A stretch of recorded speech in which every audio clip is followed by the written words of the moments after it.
its best, where every life is a biography.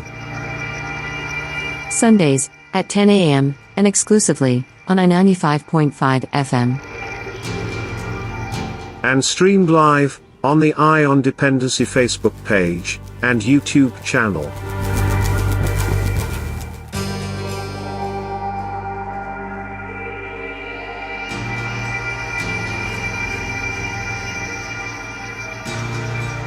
Hello, Martha.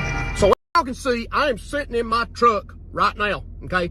You see, I'm sitting in my truck because my lovely, beautiful wife is going through a mood swing right now. In the house, in there. And I ain't gonna stick around for it. You see, my wife has been going through menopause for 4 years now. She had to have her baby factory removed. I didn't understand what menopause was. Like, I thought that it was just a thing that women went through. They had some hot flashes, and they didn't have that time of the month, and that was it. Boy, was I wrong. What menopause is, fellas, menopause is basically when a woman is possessed by the devil. Now, here's what I mean. Physically, they're possessed by the devil because they have hot flashes. My wife has hot flashes. She'll be fine. My wife will be absolutely fine. And then 1 second later, I look over and she's sweating bullets.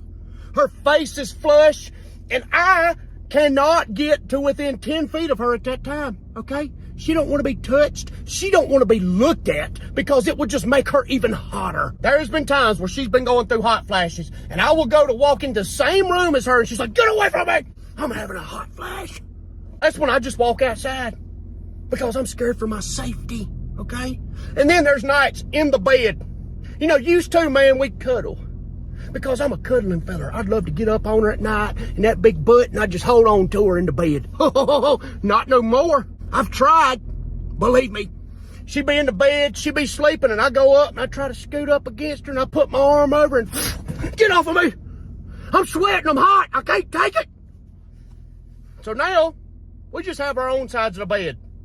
I sleep on the edge of the bed at night like this, okay? And if I even roll over and get close, she's like, "Uh-uh. You can't do that. I'm getting hot."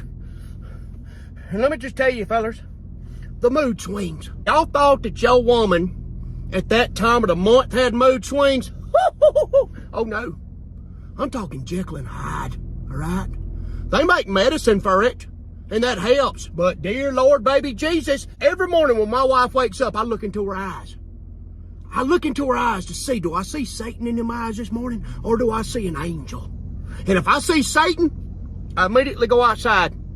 If you drive by my house, there'll be times I got a rake in my hand, and I'm just raking the driveway. My driveway's gravel. But I'll be raking just to say I'm outside doing something to prevent me from walking in that house and possibly getting murdered. Okay? Fellas, let me tell you something. Your lady's gonna go through menopause, all right? But you're gonna go through it with her, okay? Because y'all a couple. And that's what couples do. You go through things together.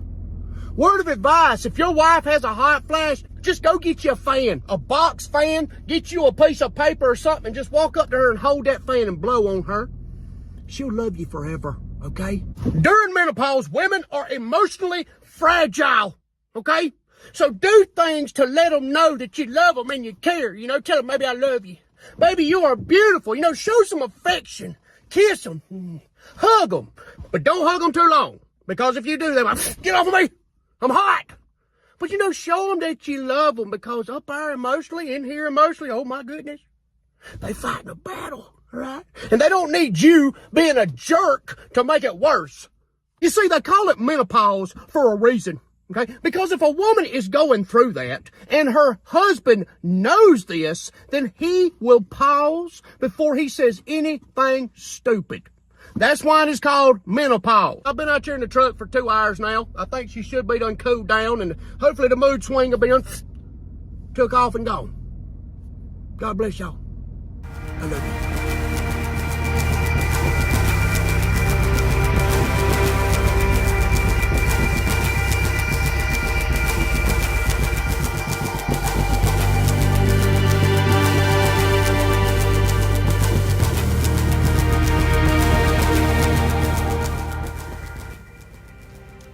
Good morning, happy Sunday to you. Welcome to Eye on Dependency. We had to lighten the mood a little bit, and that that video that you just saw, that was Garth's intervention on today's show.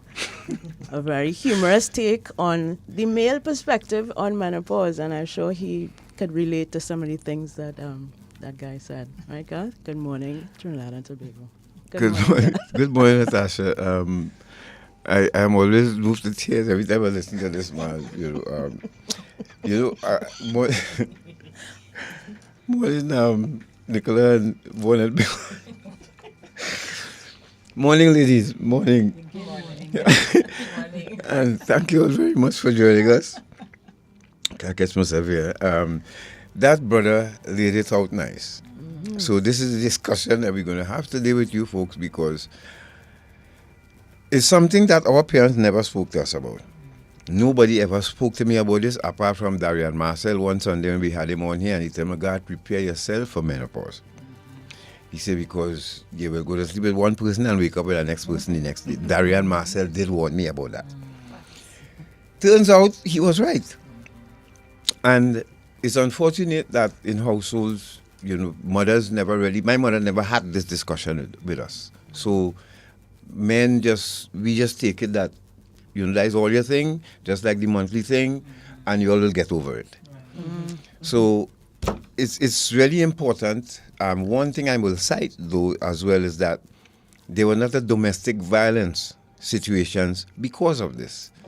A woman decides to tell her husband, look, I'm not in the mood, I'm not in the mood, and then he thought she had somebody else, and because she's still dressing nice, putting on perfume, doing everything, and he had a problem, and there was some domestic violence. So it is important. So Trinidad and Tobago, thank you very much for joining us, and Natasha will take it from here. We have some people online too as well who have joined us, and Natasha will introduce our guests this morning. Yes, we do have, in addition to Vaughnette and Nicola in studio, we have Lisa Feveck online who will be contributing as well to the conversation. Good morning, Lisa, just to make sure you're hearing us and we're hearing you. Morning. Hi, morning. You hear me clearly? Yes, we are. Thank you so much. Okay, and again, beautiful. If you're tuned in online on Facebook or YouTube, please drop a like on the live, please. That does help us reach to as many people as possible. Drop a like, drop a comment, share the live. Please, that does help us stay on the air. So, Friday gone, the 18th of October, was World Menopause Day, which the world commemorated. And since I have been aware of menopause, since I myself discovered that I was going through it, I have learned so much from other women who are experiencing the same things. And we want to, on Iron Dependency, we want to keep this conversation open because it is so important to the well-being and health of not just women of a certain age, but to their partners, their children, their families, their workplaces. Some women are really struggling with this transition, and we want to be able to share their stories and see how we can find solutions to some of the issues that we have. So I want to start with Miss Vaughnette, who is no stranger to this topic, of course. Tell us about your menopause journey. When did you realize that you were in perimenopause? I was just feeling strange. I was just feeling so strange. And I didn't have a period for about almost 10 months. So I kick away my pad and them, pelled them tampon through the window, and I started to kind of rejoice that I'm getting to this point where it looks like it's not going to come back. Came back in the 10th month. I cried for about a month. But prior to that, I had just been feeling very, very strange in this body that had belonged to me for so many years before. And there were days when I couldn't figure out who is this person existing in this body, what I was feeling like this. There was this constant lethargy, this I mean, just like dizzy spells and lack of energy, these awful, awful mood swings that would take me from 0 to 100 in 5 minutes. And a number of different things started happening where I realized my body just wasn't in sync well, I just wasn't in sync with what was happening. Right. And all at the same time. Yeah? And all at the same time. And of course, you're self-diagnosing. I think in all kind of different thing. I didn't think perimenopause. But to be honest, I didn't know too much about perimenopause. I know it have a stage where you reach a period going non-stop and that is menopause. So the peri part of it and how many of us are suffering through perimenopause so many years before menopause was something pretty new to me. Until somebody mentioned it and I went and I checked it out by the doctor and whatnot, and I realized that what I had been experiencing was symptoms of perimenopause, and you're going through that and still having a period at the end of the month. So for me that was like a double. It's like, I caught Jesus slippers. You overdoing it. Well, overdoing it. Yeah. I mean, I am going through that and I have no period, but to be going through that and still have to deal with a monthly cycle. So it has been a really, really strange time for me. But what I have found, I've always been a very vocal girl. Me, I like secrets. And I suffering in no silence. Right. So I started talking about it. And the more I started talking, I mean, I had people in my inbox all the time talking about, why are you talking about them kind of thing. It's like, why am I not talking about it? Correct. And the more I spoke about it, the more I realized that this was a journey that so many of us were going through, some silently, some in my inbox talking because they're still in talking. They're still not comfortable enough talking about it because, like Garth said, we didn't have those conversations in the house. Correct. No. I had an aunt who was sweating bullets, and every time somebody said menopause, she, no. You understand? It was because, of course, menopause is so closely tied to how we deem our value. Yes. Like, when we can't make children anymore, when we are no period no more, we're valuable as women. So we're over a certain age. Absolutely. We over the hill. We are no use. We are no value. So nobody really wants to talk about it. So things like that. Sometimes I wonder if my grandmothers went through this, because I'd never hear. I'm sure they did. They just soldiered on, You understand? So I have made it I've made an extra special effort to be as open as I can about it, and it has helped me tremendously. Excellent. I want to pull in Lisa here now. Lisa Feveck, who I've known for a little while. We were on the board of MenoTT at one point. And because I know a little bit about her personal story, she came into menopause earlier than most, and she's been experiencing perimenopause longer than most. But Lisa, when did you first discover that it was in fact perimenopause that you were in? Hi everyone, am I in studio? Yes, you're live. We're seeing you. Okay, great. So I'm enjoying the conversation so far. That intro that you all played, I think I need a copy of that to play before I start my talks, because that just gave exactly what women go through and exactly how men have to now deal with that situation. And I thought it was so appropriate. For me, I started in my 30s. I didn't know it was perimenopause because I didn't start with the traditional hot flashes. And I think that is the biggest issue that women who start on their menopausal journey, but they don't have the hot flashes. That's what makes it so difficult to diagnose. So just a little background, I'm a dietitian and transformation coach for menopausal women. And there are over 100 symptoms of menopause. Yep. So if you don't start with the traditional symptoms, that's what makes it so difficult. And because there's no real blood tests for perimenopause, because the hormones are just all over the place, many times the blood test comes back normal.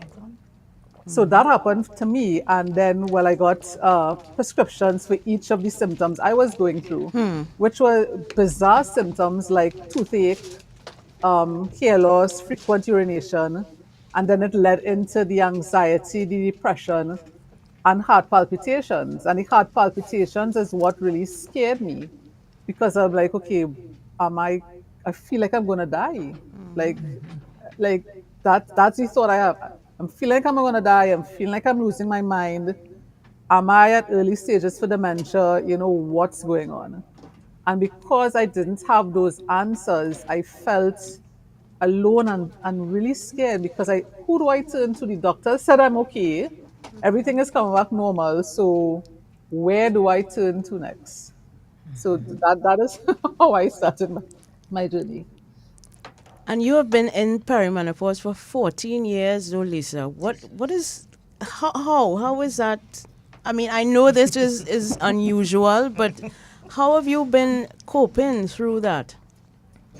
Um, so when I realized that I was just getting prescriptions for symptoms, as like no, I just couldn't take another pill. It was just too much. And being a dietitian, being involved in research, I started to research and dive deep into it. There's not much research on it, especially back then, but the answers kept coming up: menopause, menopause. And then I realized, okay, these things are sort of starting to add up. So I had to figure out now, okay, so what will work for me to help with those symptoms? Because the research is mostly based on white populations. Yes. Very little on black populations. We know black women experience menopause earlier, but Yes. again, not much information. And plus, we're Caribbean, we're mixed populations. I'm mixed with 6 ethnicities, right? So, which one is playing more into that menopausal journey? I have no idea.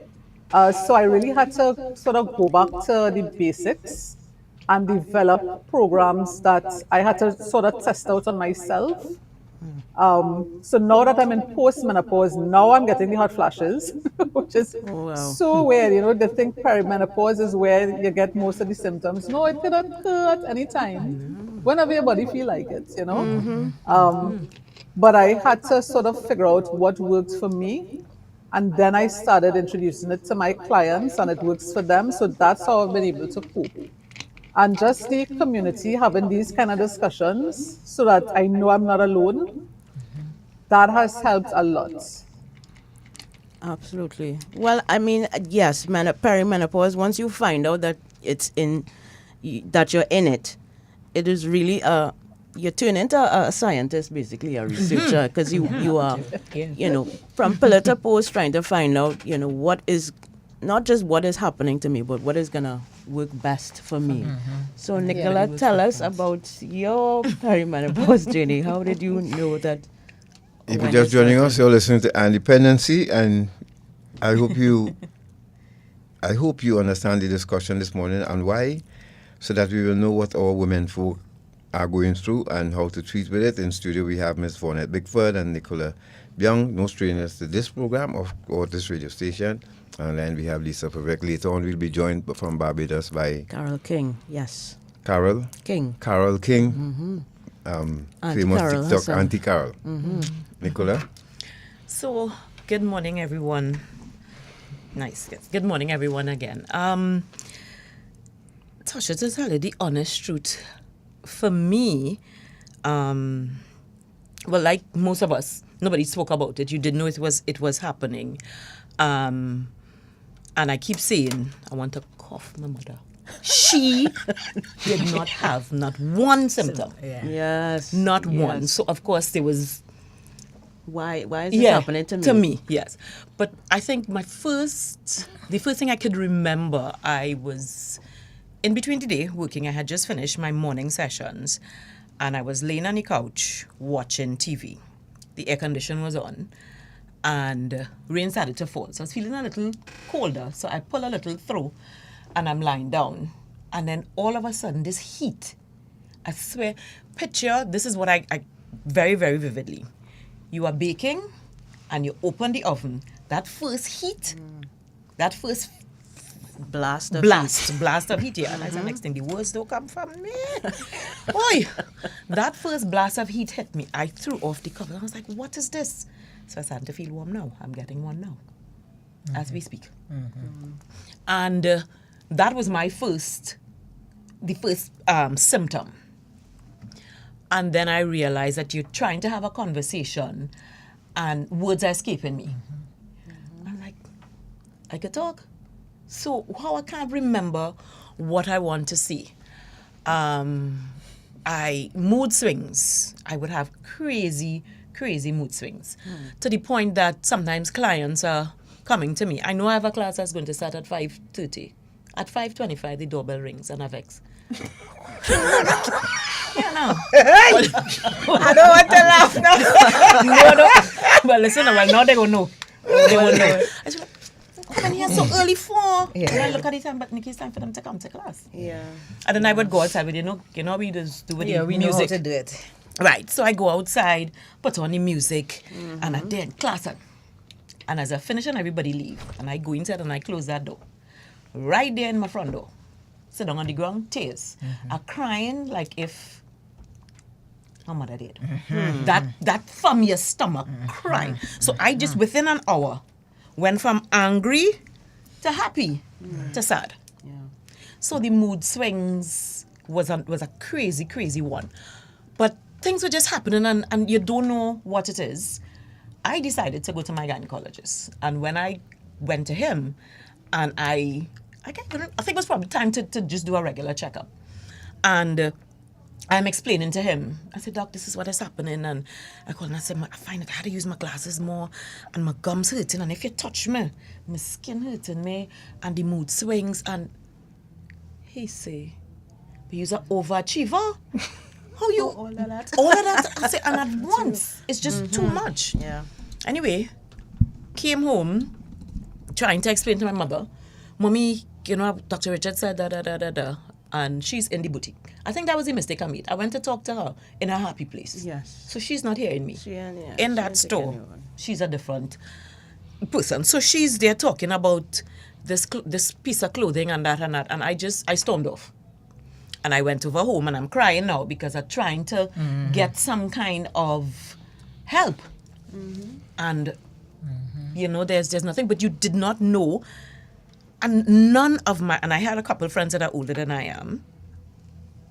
Nobody spoke about it. Friends younger than I am, friends my age. Nobody. When I started voicing, that this is what is happening, and I came on the show and then just with my clients, oh, that's what it is. I said, so I honestly thought, and then when I spoke to my mother, she told me that my dad has a sister that lives in Canada, and she experienced menopause for 10 years. I said, Jesus, no, not me. And then Auntie Tekla, another aunt that lived with us for a little while, when I checked back as a teenager, like your late 1920 kind of thing, she was a nurse, and she would work up at Mountain. So she would work a night shift. Early in the morning. Today, she'll talk to you fine. And tomorrow, she work a night shift and you come home and you're talking to her. And she's slamming the door. Yeah. And here, listen to me, hear me. And then, you're at that age where you're smelling yourself. So you want to be a little rude and that kind of thing. But I did not know that's what she was experiencing. And even then, she knew, I'm sure she knew what it was, but she didn't even say, well, this is what. They never gave it a name. They never gave it a name. They never named it. No, and when I check now, if you go back in your childhood or your adolescence and that kind of thing. Your memories. Nobody spoke about it. Correct. My mother I grew up with two of my mother's sisters were like mothers. They never said anything. I never saw them operating in any way. The only thing I could kind of course, now that we're talking about it, is that one aunt. But my father has 4 other sisters. And nobody spoke about it. That is my biggest problem with this, that it is this kind of a taboo thing. And we even used to make joke. Yeah, from the time you start to think. But the symptoms, I just heard Lisa, over 100 symptoms. Like, really though? really. No, I think a lot of us have had that experience of not being able to have the conversation with our mothers or aunts or older siblings. I was 15 when my mother had a hysterectomy. And I didn't know until now that she was going through menopause. Because I could remember hearing talk about hormone replacement therapy. I know that she was moody. I know that she must have been going through something, but again, it's not named. No. And even in my workplace, I used to work with Zakia Wizuma Wadada at CNRD. And I distinctly remember she having hot flashes in the office while she's driving. And I am like, oh my, what is happening? But she never had that conversation with me either. And I would have been, in my early 20s. So I'm grateful that now this generation of women is not only speaking up about it, but taking action to make themselves feel better. Now, I want to go back to Vaughnette now. As an entertainer, I am sure that the symptoms of menopause have had some impact on your work. And I know how passionate and dedicated you are to your work. So how has menopause contributed to your new your work as an entertainer? Listen, I really had to like what I'm doing, because I'm telling you that there are many days when I do not feel like getting off the bed. I just don't feel to people. And my work is people. Yes. My work is people. And I just sometimes do not feel to engage. I am tired. Just the energy to curate a set or to get my head in a space where, because I tell people when I get on the stage, I like to give 100%. I've never been a hold back girl. I don't like to hold back. I like to, but it has been really, really challenging. I put a post on Facebook this morning about if people have been noticing me maybe in the last year and a half. If you notice that whenever I'm singing now, to the back of me there's a stool. And I put that it's not particularly because I want to sit, but it's because at the oddest and weirdest of times, I get these dizzy spells that feel like it's going to take me out. While you're singing, while you're whilst performing. I'm doing everything, Garth. Wow. Listen. I just feel, so sometimes I turn my head a particular way and everything just goes, and Yes. and I feel like if I don't have something to hold on to, and sometimes this tool is there and I never use it, but I have to put it there because I just don't know when those dizzy spells will come. I am a girl. I could remember, I know every single body in my family birthday. I know everybody's phone number. I have always been really great at retaining anything. I am now in the middle of a set. I don't know sometimes what song I sing in when it's time to come back. Where I supposed to come back. After Terry do a solo, what coming after the solo? Oh Lord. That is what is happening with me. Yeah. So you find now that on that stool, and I'm giving away my secrets, you might see a folder. That is lyrics all year. Because at the weirdest time, I don't know what I sing in God. Wow. And stuff like that has never happened to me. I know thousands of songs and all the lyrics to the songs. But even more so, sometimes I just don't even know where in the song we are. And I is the band leader. What is that? So it's just you're performing by rote, but it's like muscle memory. You understand? Sometimes. So it's almost like I have to pull aside and kind of it's almost like a rebalancing whilst I'm on stage, Right. to figure out exactly, okay. And that for me is so uncomfortable because it takes away that but I want to use the word comfort again, but it takes away that comfort that I feel I've always felt on stage, that confidence that I've always felt. The thing about it with me is that I have no shame. So I am going to tell you as the paying audience, I don't know what I'm singing. I have no problem with that. Yes. Because me and Bada interpreting, all you know I am perimenopause. Yes, So yes. I don't know where I am in the song right now. I'm going to say that. So that helps. But it has been very, very challenging trying to, especially because this is how I live. This is how I make a living. This is what I do full time. So I have to find ways and means of Number one, wanting to be in that space, because sometimes I just don't want to see people. I tell people I could stay at home in my house and don't come out, but I can't afford to. That's not me. So I have to force past that. It has been challenging. But you're finding ways, like with the stool, to cope, to manage. I have to, because have other to. than that, you and God got to pay my bills. Yeah. I have to find ways to manage. And that's why I tell people that I cannot afford to sit and let perimenopause or menopause win. I can't afford that. Yes. Maybe some people could. I cannot afford to. So I'm fighting actively. I'm fighting back. Yeah. Yeah. That's the have message. Absolutely. Lisa, I want to pull you back in here now. So as a nutritionist, have you found while you're going through menopause and speaking to clients and or regular folks about perimenopause, have you found that in that professional space that people are more open to new ways of engaging with food as a means of managing symptoms? Yes, because at that point, people are willing to try anything to feel better. What? Yeah, right? Your quality of life has been so disrupted and decreased tremendously that if I tell them go outside and eat grass, just like they will do it. Because, and I see Nicola agree, yes, because we just want, and I say we because I'm part of that as well, we just want relief. We don't want to be in pain anymore. As Vaughnette said, she's talking about forgetting stuff.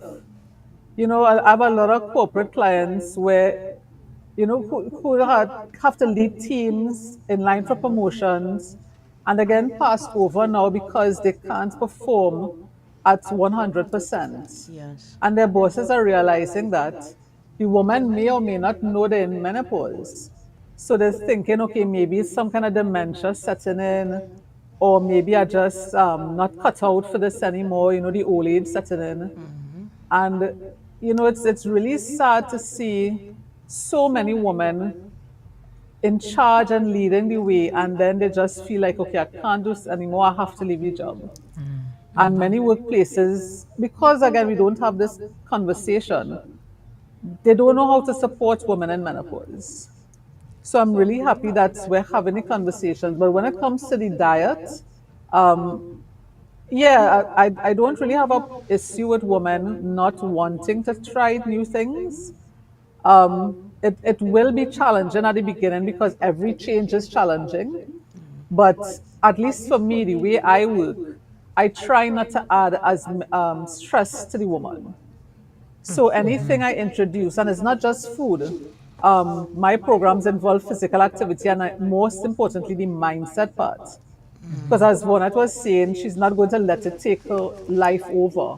And that is sort of the mindset you have to rework and redesign into your own lifestyle. You can't let menopause win. Yes, it's a challenge. Yes, it's going to be difficult. The changes might be totally new to you. But you have to come with that mindset that I'm going to win, no matter what. Yes. Now you can have absolutely. 60 symptoms and it will be challenging, but that's why it's a process. But yeah, when it comes to the diet, I don't really have a problem with that part. It's more the mindset part to work on. Unless you're trying to convince Vaughnette to eat lentil peas, of course. No, I'm going now with the symptoms of that. I'm not eating no lentil peas. I'm not doing it. I'm not doing You're it. going to need that. Which is full of protein, I'm right? not doing it. But Nicola, I know that you are into physical fitness. How has menopause impacted on your clients as well and their ability and openness to including physical activity into their daily lives? I think because they see, now in the beginning, I didn't share. So when I first started having these, oh God, what are these people doing here? Episodes, I would go outside and smile. Nobody don't know that what I'm experiencing. And then I said, you know what? And one day I told them, I said, Ollie, this is what I'm feeling. My one class, I said, this is how I am feeling. So they'd warm up, everybody wet. And the intensity in which everybody was listening to me it's like light bulbs were going off in their heads. And I said, okay. I said, this is what is happening. This is how I feel. I am tired. I used to be in the water with each class. So I have a class at 9:30 in the morning, I'm in the water. I have a class at 6, I'm in the water. And I just did not have the energy. So I would sit on a bench and tell them what to do. I'm very good at giving instructions. So if I tell you what to do, if I say Not lift so your good right with the hand, counting, though. I didn't have maths. I didn't get maths in school. I say lift your hand and turn to the right. So, and what I keep saying, and I would explain to my clients, and even people that did not, have not passed through one of my sessions, people that I speak with, if I was not as active as I was prior to this, I would have been taken out. If I wasn't as active, God, you know, we used to do it any day. If I was not, I started doing aerobics at about 18 or 19, and I've never stopped working out. If I was not, so besides, and I mean, at the time, you didn't know of all the endorphins that are released when you exercise and the feel good and all of this kind of thing. I used to tell people I exercise because I feel and I want to look good. And I want to be able, of course, you didn't know better. I want to eat what I want, so that's how I exercise. Now you know you cannot outwork a bad diet. So you've learned to balance it. And because of me saying to people, listen, we still have to move. Movement is key. You have to either mobility, stretching, walking, cardiovascular, weights, anything. Now that I've got to this age, now I tell persons, and I understand the importance of weightlifting. It's a different thing. But if you do not move, I think of one of the coping mechanisms of having to deal with this is moving. Absolutely. Is moving. And they are learning and understanding that now. And because I share, so sometimes you would come to class and I would just feel the energy when people walk in. I was like, okay, what happened today? And then we would just sit down and we will just talk. And just being in a space where you can share what you're feeling makes a difference. Absolutely. But the next day they are back at class and working, you know, just as hard. And they're saying that I've had, you know, persons say to me, Nikki, this makes so much more of a difference. And I carving out my hour on a Tuesday and a Thursday. Everything else takes place around this. I have a client, a hairdresser. She works from home. If you come late, she put you under the dryer, come down the road, do her class, and go back home. She is not playing. And it has been helping her to deal with the 100 plus symptoms. But I mean, it makes a world of difference.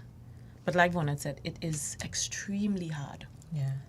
Because again, it's a people something. So I can't come outside every day and be bubbly and energetic. And if I'm not feeling to be bubbly and always give people that.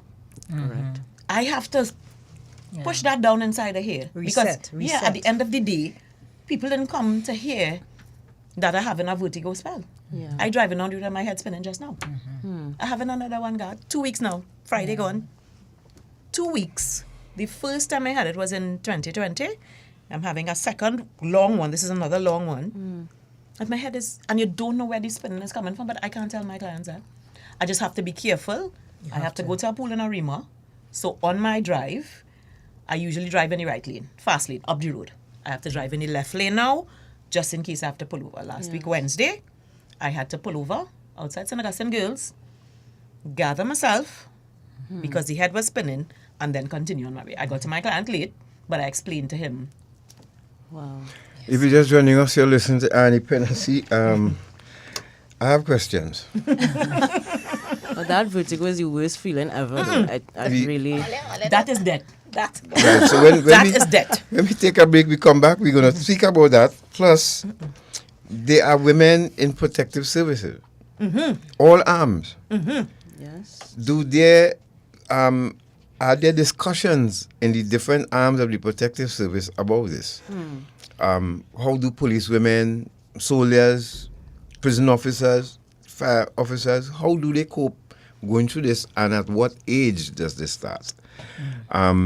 Because I think, as the guy said, and we have another clip to play for you, where the father was giving his son advice on how the mother would respond during this time, during with her experience with menopause. So I'm really enjoying the discussion. Those of you just joining us, Trinidad and Tobago, you're listening to Dependency, of course, and we are speaking with Miss Vaughnette Bigford, Lisa Feveck, and Nicola Young, and later on we'll be joined by Auntie Carol from Barbados. Yes. Right? So let's go to that break, and we'll return right here with our Dependency.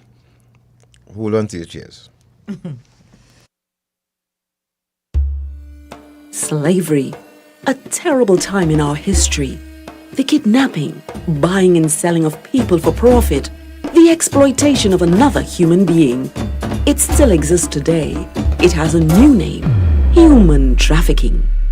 Anyone can be a victim. There is forced labor, sexual exploitation, and domestic servitude.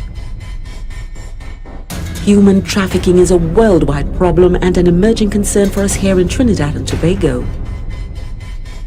If you know of or suspect human trafficking activity, call the Counter-Trafficking Hotline at 800-4CTU or 800-4288. Human trafficking is a crime. Identify it, report it, stop it. A message from the Counter-Trafficking Unit of the Ministry of National Security.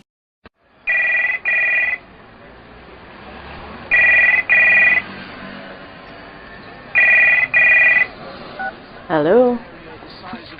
Hi, this is Patricia Kent from HMP London. Can I speak to Miss Sheila, please? This is Miss Sheila. Hi, I've got an important call for you. Please hold the line. Mommy, it's Sherry. Oh God, Sherry, we looking for you all the time. 3 weeks now. Where you going? Mommy, according to Talia, I get locked up. I had drugs in my luggage and I'm in England right now. In jail. Oh God, Sherry, what? What you do? How you reach there? Oh God, how we gonna go? Oh God, Mommy, don't cry, don't cry, don't cry. It'll be alright. Sorry, I'm sorry. Eye on Dependency. Reality radio at its best every Sunday on I 95.5 FM. Don't miss it. Do you want to support our work at Eye on Dependency? Here are 3 ways to do so. You can make a donation to the Eye on Dependency account at Republic Bank. You can follow the Eye on Dependency page on Facebook. You can subscribe to the Eye on Dependency channel on YouTube. Liking, commenting, and sharing the live on a Sunday also helps. Thanks in advance for your support.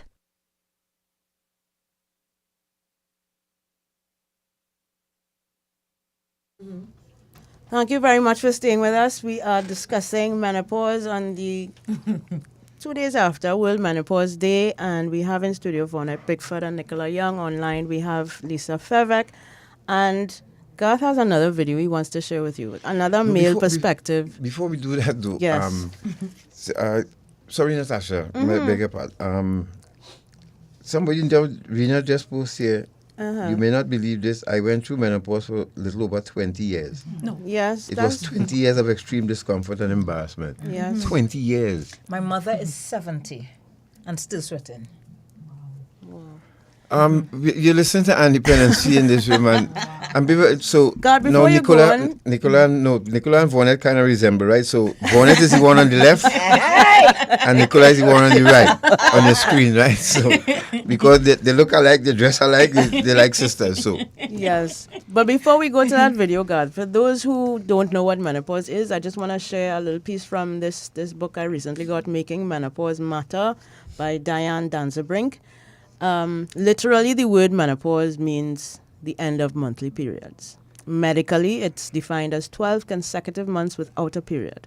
However, it's also the general term used to describe the time in a woman's life when she may experience the onset of symptoms related to changing hormone levels. There are 3 stages of the menopause transition. The first stage is known as perimenopause and often begins in the early to mid-40s, and for some, earlier. And this is followed by menopause and finally postmenopause. Many people think of menopause as a time of hot flashes and period stopping, but for some, it can be so much more than that. There's also a misconception that menopause only happens to women in their 50s, and that it's a similar experience for everyone, but this is simply not the case. Not everyone experiences symptoms related to menopause, as we heard earlier about Ms. Nicola Young. It's estimated that approximately 1 in 4 has few to no symptoms. However, 1 in 4 describes their symptoms as debilitating, having a significant impact on their quality of life. You may hear some people say that they sail through while others describe a dreadful experience. Both are possible, along with everything in between. It's important to recognize every experience is different and not to judge the experience of others by our own. So FYI, menopause will affect you. If once you're a person with ovaries, menopause will affect you. It just depends on how severely it will. Now let's go to at what age can a woman start experiencing these? It can start as early as mid-30s, but for most women, it's late 40s. Late 40s. Mine started at 40, I do know a few 49, women who have been diagnosed as perimenopausal, 35, 36. Yep. Yeah. So then, if there's any police officer listening or anybody in the arm of the protective service, how do you all figure that police officers, especially ones, have to be on the beat and they're going through hot flashes while working? How do? Yes, how are you? I don't know how they function in that. To start with, you're outside any hot sun, in that uniform, and you're sweating like that, and then you have all of the, if you experiencing besides the hot flash, a mood swing, and you have a weapon on you, itchy skin. Suppose you have a dizzy spell. Yeah. And you're holding a firearm. Yeah, exactly. I pray to God that these spaces, because in my experience at work too, it's work hadn't necessarily been a safe space for women in general. Correct. And I ain't even talking menopause. I'm talking about even period. Yes. And the way they would view if you say you had a period pain or a period cramp is like, oh, I mean, take a tablet. Get over it. But there are people who have periods where they can't even walk. Correct. Yes. There are women who have periods where they can't function. But we don't take those things into consideration. And I'll use this opportunity to also say that some of the perpetrators of that lack of empathy, it could also be other women, Yes. Yes. Could also be other women who may not necessarily be going through the same thing or as severe. Yeah. Absolutely. So I don't see work as a safe space for women in general. I do hope that it's getting better. And I do hope that in spaces where, as you said, the protective services, where your mental state is so important in terms of how you execute what you're supposed to be doing. I do hope that they're paying particular attention to that, because I'm telling you, the only reason I feel why my husband's still in the house is because I'm telling all you, I sometimes when I finish, I just said to myself, boy, Vaughnette, how you even living with yourself? Much less how, because I'm telling you, sometimes he walk in the room to tell me something and he just see my face and I just see he walk back very cautiously. Just walk back, because he knows that is not the time to come. You understand? And that's in the home where he could stay in another room here. But what about somebody who has to interact with the public? Somebody who had to respond to a crime scene. These things, we have to take these things into consideration because it is life. Absolutely. Them women sometimes going through torture and they just not saying, and we're not creating the space for them. For safe space. There had to be safe spaces at work, because all you were saying now. Yes. No, as you're talking, I'm thinking of prison officers who working in the women prison and they working with women as well too. Yeah, prisoners who are going through menopause. It's a lot. It's a lot. And the thing is that sometimes you don't know I would say with most of the symptoms, you don't know when it's going to come. Yeah. Correct. There's so I was getting my dizzy spell last week and my dad was like, where you eat? You think you eat anything off next? I say, because potting. I said, no, Dad. As a matter of fact, I've cut out so much out of my diet. I have an intolerance to gluten, and I used to teeth and try and eat, and I realized my stomach would hurt, so I don't have flour. And all of a sudden, I realized I'm lactose intolerant. I go eat my ice cream, don't judge me, leave me. So I cut down on that. I don't have butter, barely have cheese. You know, there's so many things. So a little bit again, you're eating grass, and like Lisa said, when I first started experiencing these symptoms, if you call and you say, drink fever grass bush, I drink it. Somebody say, fine time, I drink it. You tell me about the wonder, the world, I blend it and I drink it. You just want to feel better. You just want to, yes. So it's difficult to have to, and you don't know when it's coming, you don't know what to do, how to do it. So there must be a space where, as I say, any workplace, that I saw Priya just said something about occupational therapists. They're having something, a newspaper supplement next week. So I'm going to share that. But there must be a space where people can go and openly and talk not about just these things. people, women in the protective services. Think about somebody was saying nurses, teachers. Yes. Teachers. Dealing with these little rugrats and having a hot flash or teachers. You could imagine. I mean, I had my experience in the workplace with having to take sick leave for the first time in years because of this dizzy spells I was having. And I had to have a conversation with my manager and say, because I'm currently working from home, I only go to work once a week. And I said to him, because other members of our team were returning to work more than once a week.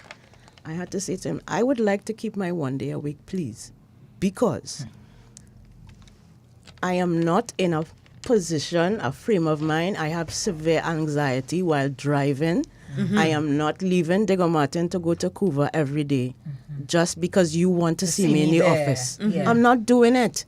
And thankfully for me, I heard him have a conversation with another co-worker, unbeknownst to him, that he was saying, well, we all have anxiety. No, and this is the attitude. And that is why, Natasha, conversations like these are so important. Absolutely. And that we have to keep the momentum up. We have to keep talking about it. Because at some point in time, they have to get it. Let me tell you something. I having conversations about menopause and period and stuff with my son. Because he's the only child I have. He lives in the house with me and he can understand. So sometimes he come to tell me something and he see my face and he say, oh, the men thing again. And he gone. You understand? But he understands that mommy is going through something. And I also want to raise an emotionally intelligent young man as well. So I want him at some point in time when he gets to be an adult and he's working amongst women to understand there is something that women go through. You understand? And that's where the conversations had to start. We had to start in schools and we had to keep it up, because if we don't, who's going to do it? Absolutely. Exactly. Lisa, you wanted to jump in on this part of the conversation about I wanted to add to what you had read in the book about some women not experiencing symptoms.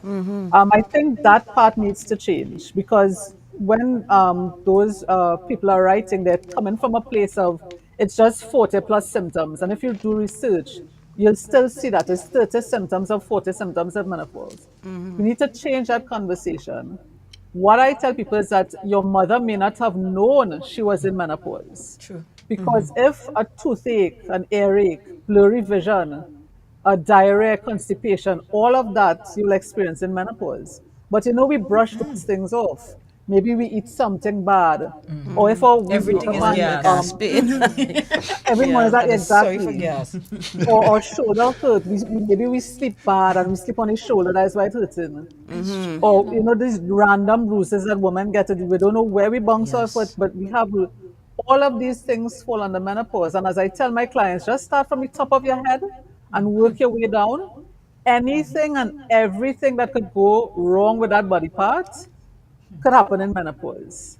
So we need to stop saying that our mothers or whoever didn't experience menopause. They probably didn't think their symptoms. They didn't acknowledge the symptoms. Exactly, because they said if it's not hot flashes or it's not mood swings, it's something else. It be the major ones. I understand what you say. And I think the more important conversation is the chronic disease that happens. As soon as they enter into that menopausal journey, your risk for heart disease goes up. Goes up higher than a man's risk as well. The It risk for what? shoots up. Heart disease. Heart disease. Heart disease. Oh, okay. Women who never had problems with blood sugar, blood pressure, cholesterol issues, once they enter into menopause, all of a sudden they have these issues now. Or if they like had diabetes before, they need to up their medication, up the dose, because it's not controlled again. ADHD, many women don't realize that they had those underlying symptoms, and menopause just sort of ramped it up. So now they're on ADHD medication. So a lot of the chronic disease that we may not have experienced before, when you enter into menopause, your risk goes up, and many women all of a sudden have diabetes, have cholesterol issues, have fatty liver disease, just because they're in menopause. And I think that is why we need to have these conversations, because if your risk for heart disease goes up, then you have to change your diet. You have to change how many times you exercise or your level of physical activity, because heart disease is still the #1 killer for both men and women. And just a side note, as you have got in the room, all women, once they live long enough, will go through menopause. All women. Some men go through male menopause, and it's called andropause. Right. So we'd like to talk about men in midlife crisis. We understand that. A lot of times it's not midlife crisis. It's actually male menopause they're going through because of the change to the testosterone, and they don't know that. And they have very similar symptoms to women. The anxiety, the depression, not being able to deal with other people, don't want to socialize, the mood swings, the headaches. So very, very similar symptoms could be occurring with the men in your life.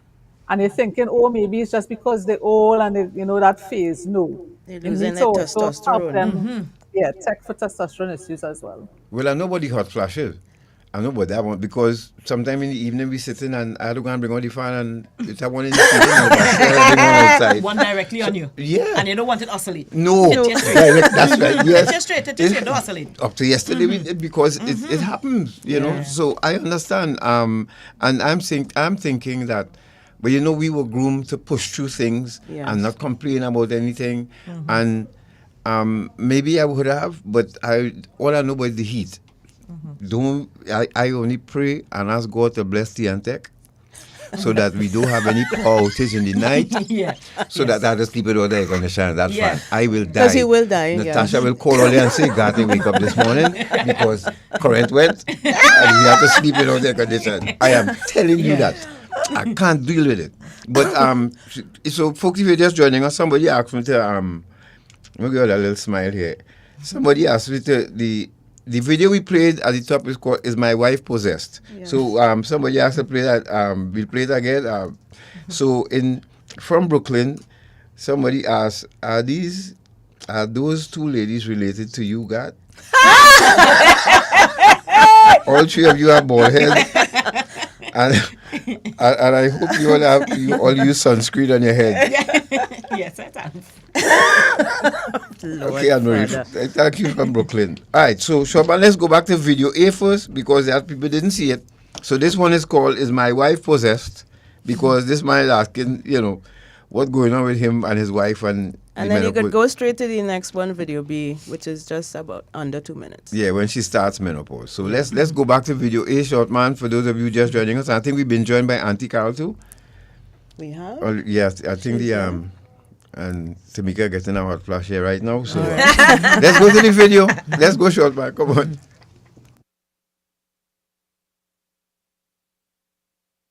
Hello, America. So as y'all can see, I am sitting in my truck right now, okay? You see I'm sitting in my truck because my lovely, beautiful wife is going through a mood swing right now in the house, in there. And I ain't gonna stick around for it. You see, my wife has been going through menopause for 4 years now. She had to have her baby factory removed. I didn't understand what menopause was. Like, I thought that it was just a thing that women went through. They had some hot flashes and they didn't have that time of the month, and that was it. Boy, was I wrong. What menopause is, fellas, menopause is basically when a woman is possessed by the devil.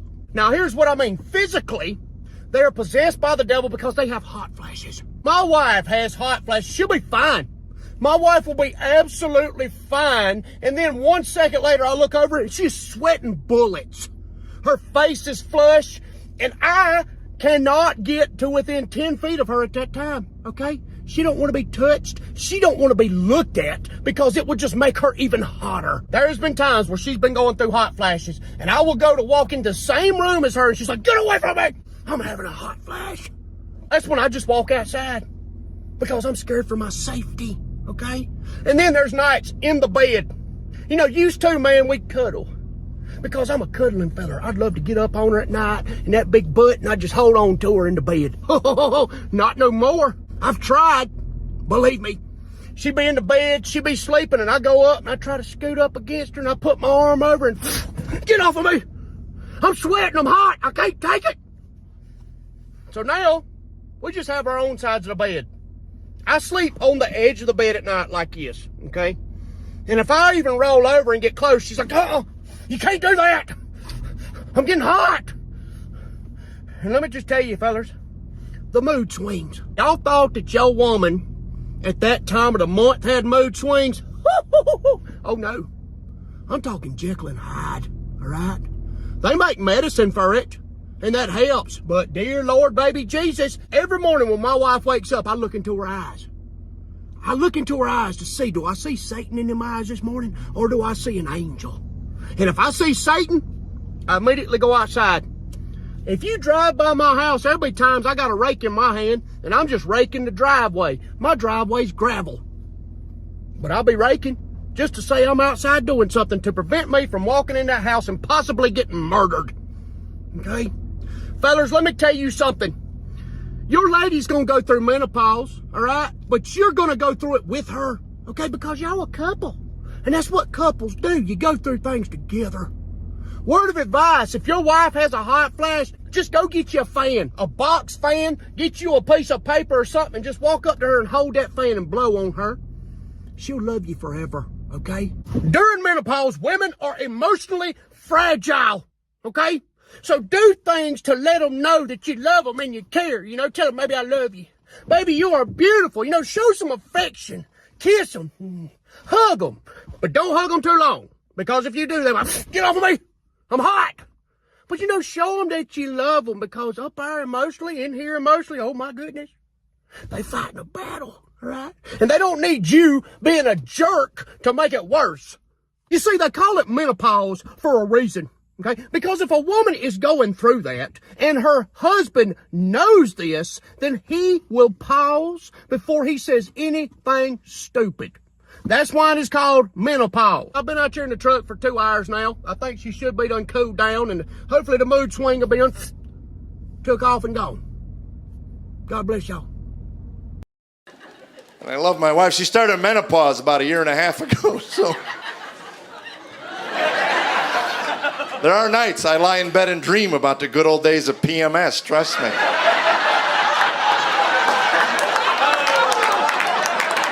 I can't get my home cold enough for my wife.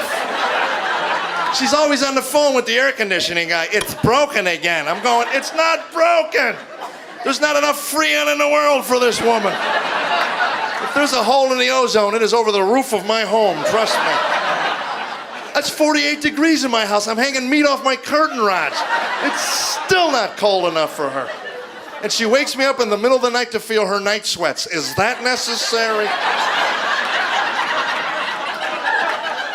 Laying in bed, wake up, Jeffrey, feel this. It's disgusting. I'm just laying here. There's like a furnace in me or something.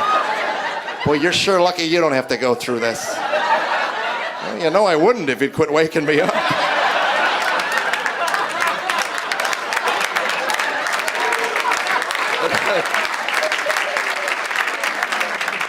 I told my boys, watch out, man. Mom's going through some stuff. She says, what do you mean? Those nights you don't do your homework and she get mad and yell at you? And he said, yeah, it'll be a little different now. She might start crying and then stab you. So for them. Absolutely. So, we always have to acknowledge the fact that men do go through menopause with us. Those of us who have partners, it could be a rough ride sometimes, but Yeah. you have to be steeled for the journey, right, Gus? Well, I had enough practice sleeping on the edge of the bed. Because in the army it's just one book, and then in prison I had to make sure and hold my corner. So I have enough practice. I have no problem with it. Forget cuddles, that is it. So we are joined now by Miss Carol King, who is known as Auntie Carol on TikTok and Instagram. Thank you so much for joining us, Carol. Hey, good morning. Thank you for having me. Morning. Hi, Carol. Hi, morning. Good How's morning. Barbados this morning? Hot. It's hot. Now, Carol, I first engaged with your content, which some of it is humorous, but also very informative, back in 2022. And a lot of women have come on board since then. Could you tell us a little bit about how and why you started making menopause content on social media? Yeah. Well, my official journey started in 2013. I suddenly started having fainting episodes. Never fainted in my life before, but all of a sudden, if I walked around too quickly, I would just get dizzy and pass out. And I started going from doctor to doctor, specialist to specialist, and couldn't find a reasonable explanation for what was wrong. And that went on for 5 months. I didn't work for 5 months. And then one day it just stopped, never to return again. But then I started having blood pressure spikes, palpitations, panic attacks, anxiety, mood swings, depression. And this went on for about 6 years. And again, I was still running backwards and forwards to my GP and couldn't get any real support or information or a reason even for all the many things I was experiencing. But then one day, casually, he said to me, well, I was 48 by then, and he said, well, one day, you're at the age for menopause now.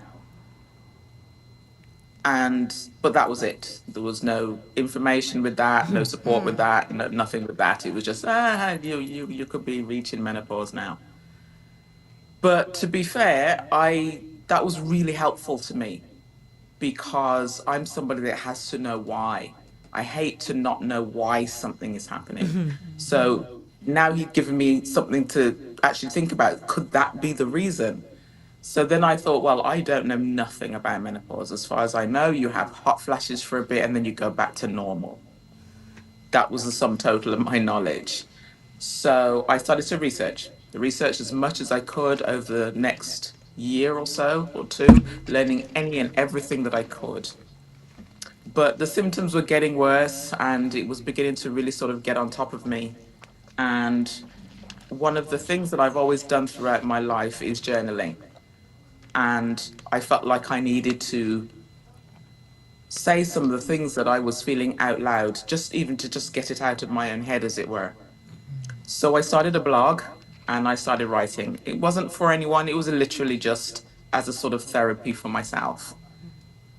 And I did that for 2 years. And then one day, randomly, I just decided to share one of my posts that I'd written, because I never used to share it anywhere. I used to just write it and leave it. One day I decided to share it on Facebook. And the huge amount of response to that was so shocking to me. So many women that I've known, some that I hardly even knew on Facebook, were all saying, yes, that's me. I'm dealing with that. That's happened to me. And I thought, this is ridiculous. I've known some of y'all for 20, 30 years.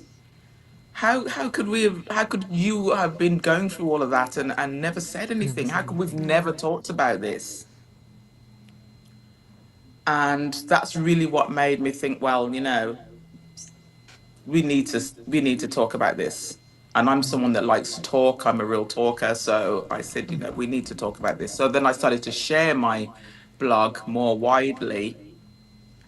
And I was noticing TikTok, this was around 2020, and and I was starting to notice TikTok.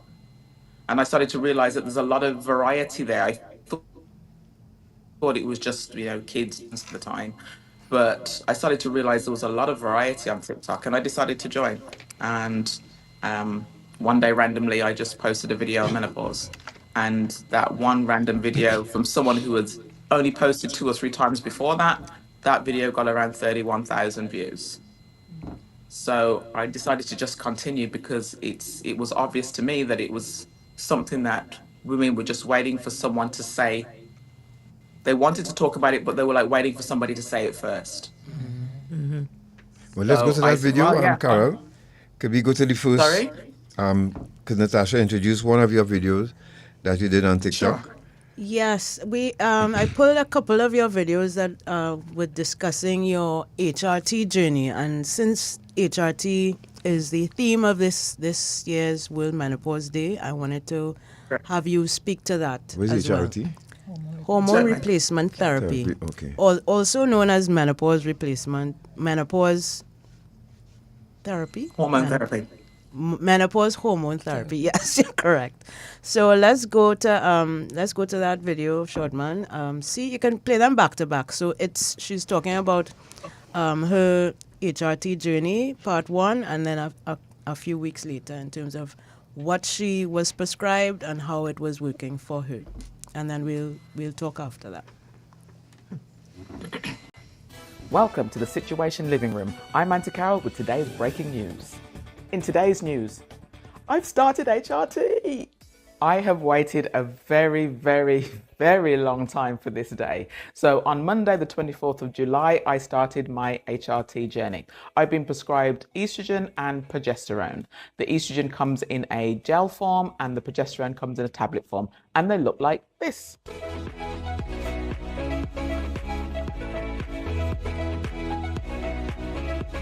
And the progesterone, I take 1 tablet a day, and I take it at night because it can cause drowsiness. My prescription is 2 pumps of estrogen per day, and I was told to apply it like this.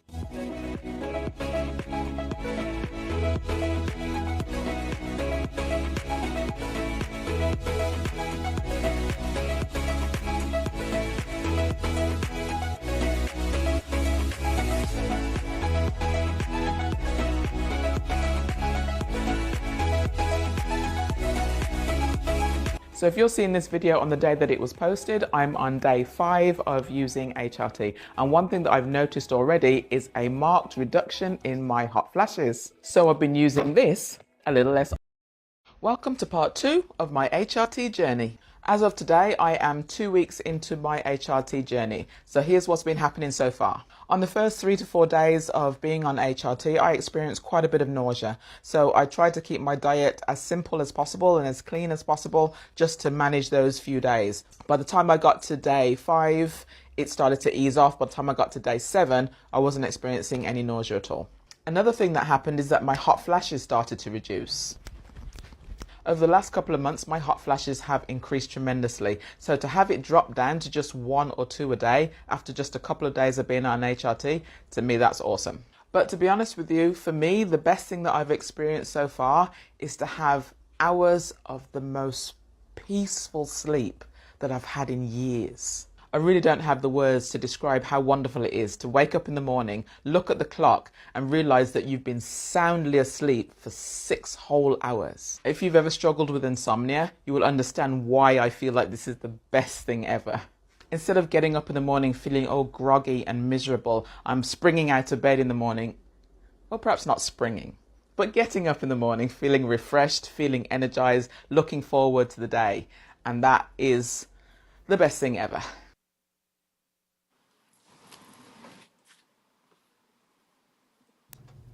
Thank you very much for that.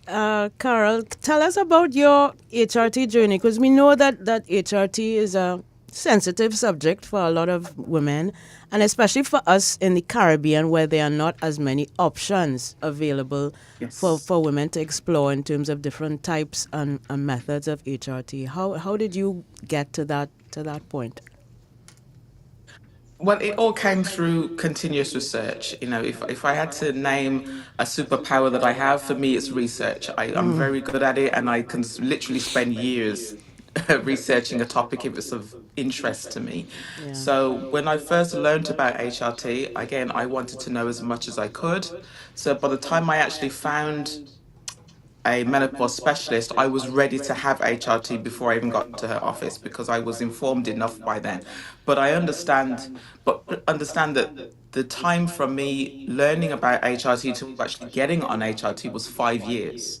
So it wasn't a quick process. I couldn't find a specialist. We didn't have one here, and I know that's a common thing throughout the Caribbean that menopause specialists are not sitting on every street corner. We're fortunate enough to have two here in Barbados now. And so when I found her, I went and we had a really long consultation. It was so good to just be able to speak to somebody who fully understood what I was saying, didn't fall asleep while I was talking, and because my doctor actually did that, and didn't. Yeah, my GP. He's a great guy. Don't get me wrong. For everything else outside of menopause, I love that man. He's a great doctor. But when it comes to menopause, unfortunately, he's not the one. And I went to his office one day. I was talking. Oh well, I was ranting. I was crying. It was a really, really bad day, and I was going on. And when I sort of looked up for breath, I looked at him, and he was like this, and he went. And dropped off his own hand, and then it was sort of like, oh, yeah, I'm awake. My goodness. I won't repeat the words that I used in that moment. But I can tell you, every time I went into his office after that, he would sit up and fly right in, and he was ready and alert. But it was a long time for me getting to HRT. It wasn't a quick process. But I knew that for me, the long-term benefits that I could see, that is what really made me want to take HRT. I did want to get rid of my symptoms, obviously, but for me, it's the reducing the chances of heart disease, reducing the chances of osteoporosis, reducing the chances of dementia. Those were really, really important to me. So I knew that HRT was the right choice and I was going to try it. I didn't know if it was going to agree with me because it doesn't agree with every woman. Some women literally have reactions to it, but I knew I wanted to try it, and I would encourage anybody that's got the option to try it. Now, can I ask a question?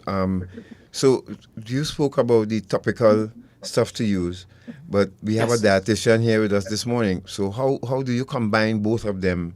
Because Nicola says she tried one of the products that we could ask her to speak about and all. But how do you combine both of them, Lisa, with what you just heard from Carol?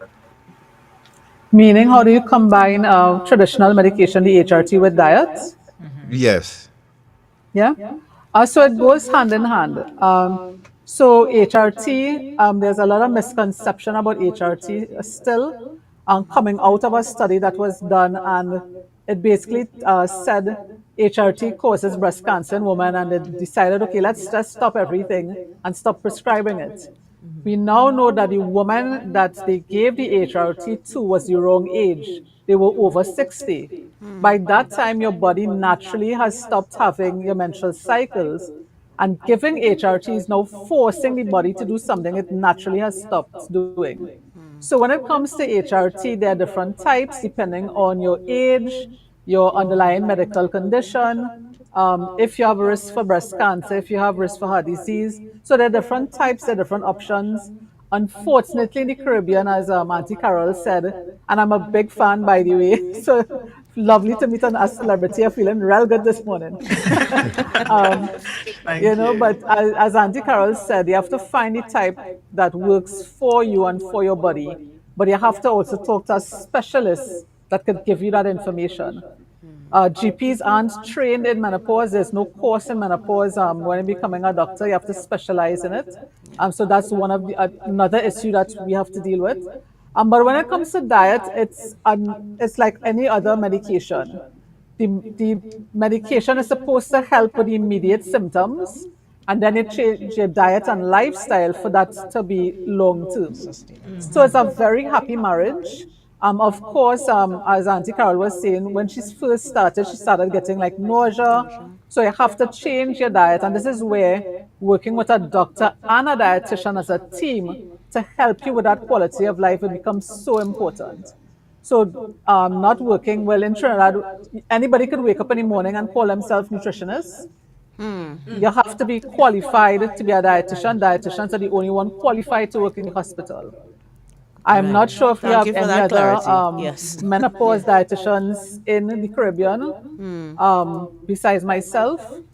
But it's certainly something you have to look into.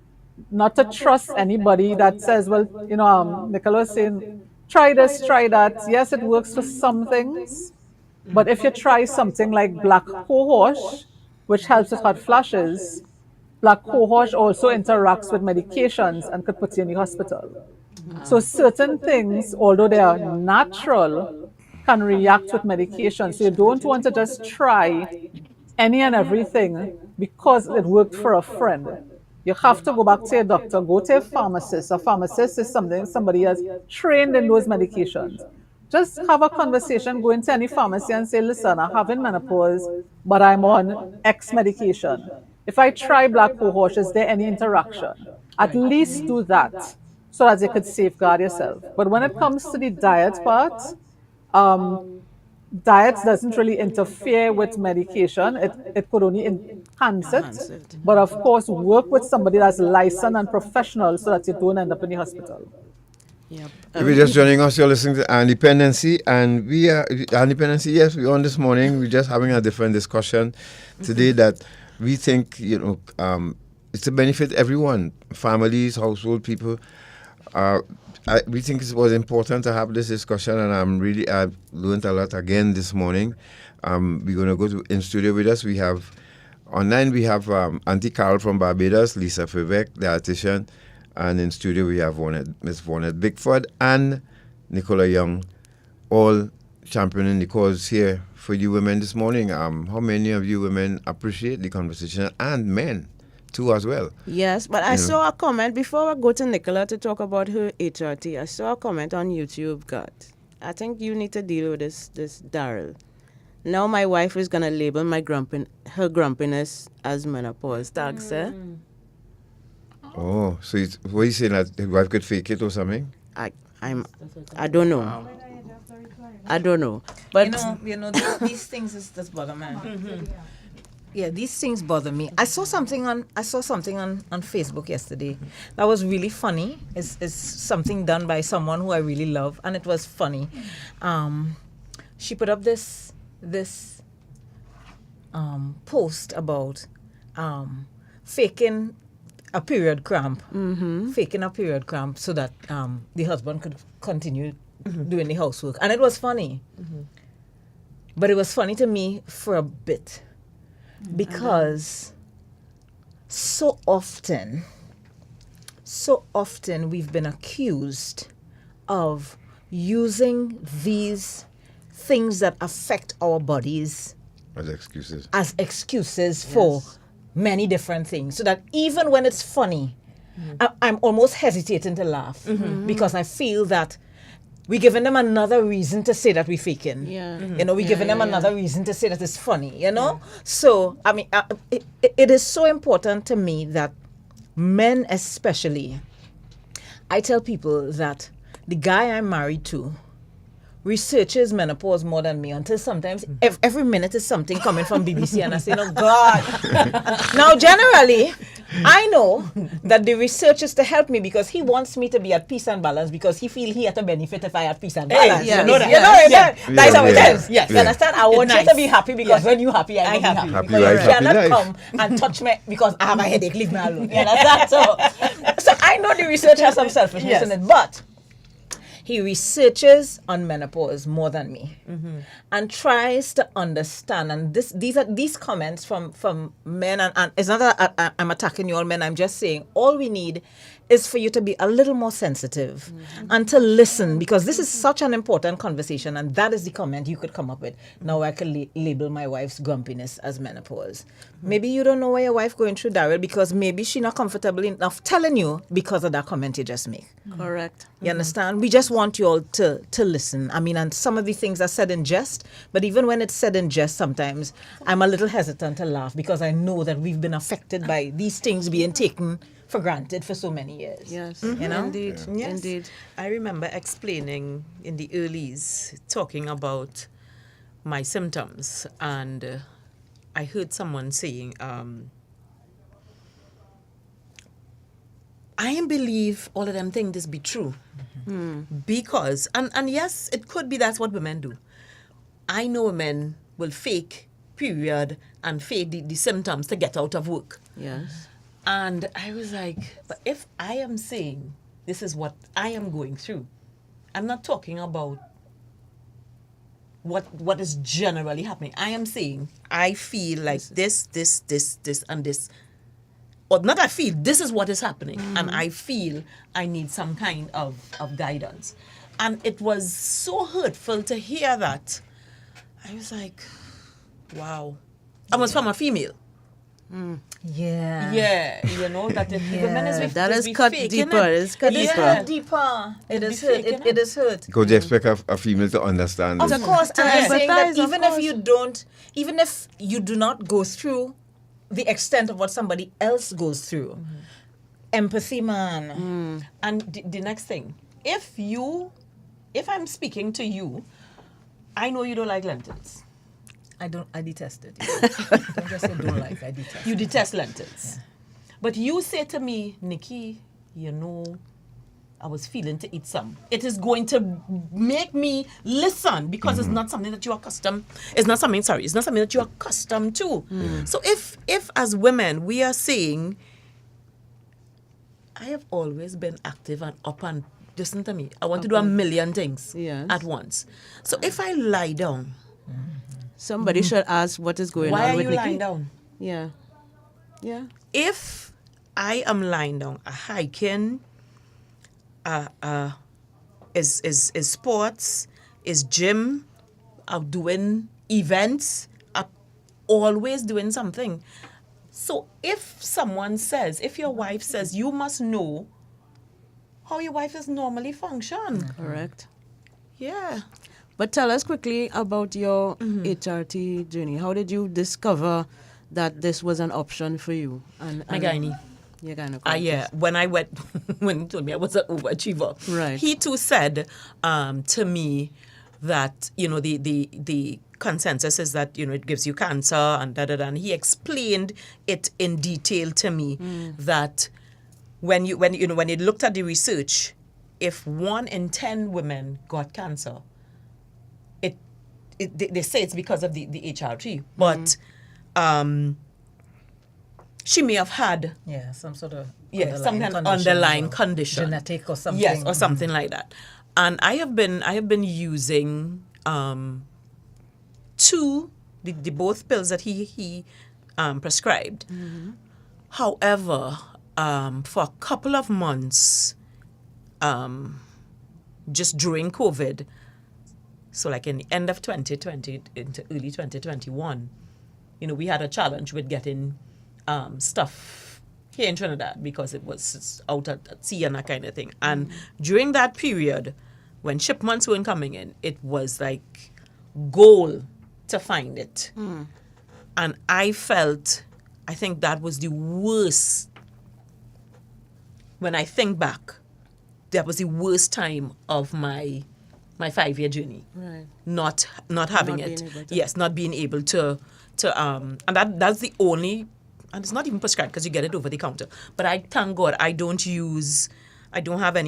anything for high blood pressure, cholesterol, all of those things, fatty liver, all of those things, thank God. I have under control. So you were able to use the oral version? Yes, oral yes. I've never tried the topical ones. But the oral ones I'm using work well for me. Yeah, it works well for me. What symptoms specifically does it alleviate for you?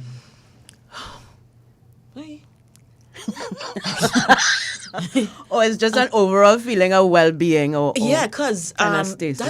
that's just. So I'm saying that it works because they aren't as intense, right? All of them, but they're still there. So it hasn't eliminated. No, it has not eliminated at all. But I'm not. And then two, again, because you're learning yourself. I know so sometimes I know when I'm getting into the crazy moods. So I just pull in a corner. Yes. I know when I'm getting into the crazy moods. I don't know when the dizziness is gonna hit. Dizziness is coming. Jesus. The hot flashes. I mean, those just come and go. The tinnitus. Ringing ears. Yes, that used to be terrible. That isn't as bad. So if I lay in the still of the night, or like if the day is quiet, you hear the little ringing. But it used to be, I could be speaking now, and I would hear it. So ringing in the ears. Picture you go to a party, you stand up by the speaker box. The next morning. Not while you're partying. The next morning, how your ear buzz, constant buzz. Yeah, Right, that right. buzzing. Yep. So if they have my symptoms, let's say they were at 90, like a 45 kind of thing. Bless God. Bless, yes. Yeah. So we're gonna take a short break, but before we do, I just wanted to share some results of a poll that I did on the private MenOTT group. I was asking persons in the group to list the symptoms that they have, and the top 10 symptoms, as reported by members of the MenOTT Facebook group. Number 1 is brain fog. What she's on? Number 2 is fatigue. Number 3 is pain, any kind of pain anywhere in your body. 4, anxiety or depression. 5, insomnia. 6, weight gain. 7, hot flashes. You see how far down hot flashes are? Yeah, exactly. Right? 8, dryness or itchiness anywhere on your body. 9, night sweats. 10, dizziness. 11, headaches. 12, menstrual cycle changes. 13, digestive issues. 14, body odor. 15, ringing ears, tinnitus. And 16, mood swings. And the one that I probably forgot to include was incontinence. We talk about that when we come back. We talk about that when we come back. You know, as a man listening to all of this, Because I have a story about that. when I get the cold, I just feel like I was dead. I pull You a hear all them muscle. symptoms? But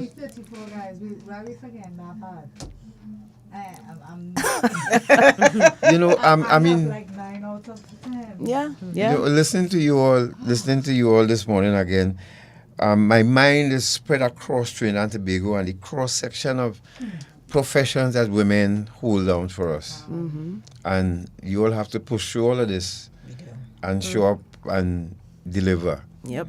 I need to commend you all. Trust me. I couldn't handle all of this. Is it 16 of that? No. I am. And that's only 16. Yeah, I think There's out so of the many 16 more. year call, And I don't have the experience too. Out of the 16 year call. There you go. I don't have yeah, and even Glenda about was saying, you know, good morning. You all must talk about aging as well, because when we all getting older, a lot of things come down on us what we doing about. True. So, but we have the Gender Affairs Ministry, Office of the Prime Minister, to do a series of discussions on that, on aging, because that's important too. You know, I trying to fight it off by flipping tires every day and working out. But let's take that quick break and we'll be right back with our guests. Carol and Lisa, hold on, right? We'll be back. Talking about menopause.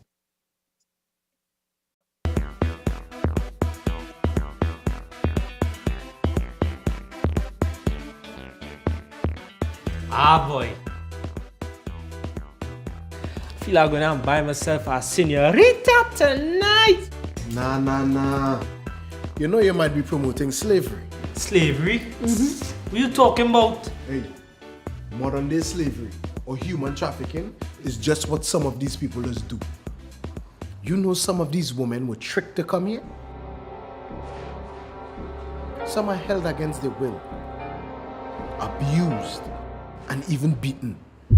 Most times the girls don't even see any of the money that is paid for them. And every night, they just have to come out looking nice and sexy for somebody like you. Human trafficking is a serious problem and a serious crime. Persons who solicit commercial sex services may be contributing to human trafficking. A message from the Counter-Trafficking Unit of the Ministry of National Security.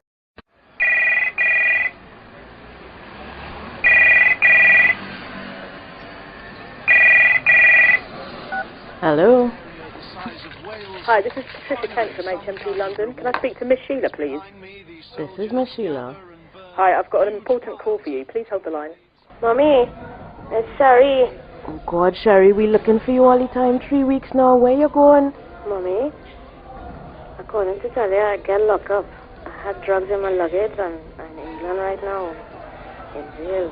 Oh, God, Sherry, what? What you do? How you reach there? Oh, God, how we gonna go? Oh, God, Mommy, don't cry, don't cry, don't cry. It'll be all right. Sorry, I'm sorry. Eye on Dependency. Reality radio at its best every Sunday on I-95.5 FM. Don't miss it. Hi, my name is Tanir Kane, trauma survivor and trauma-informed care expert from the state of Maryland, United States. And you're listening to Eye on Dependency, where every life is a biography on I-95.5 FM, Trinidad and Tobago. Yep.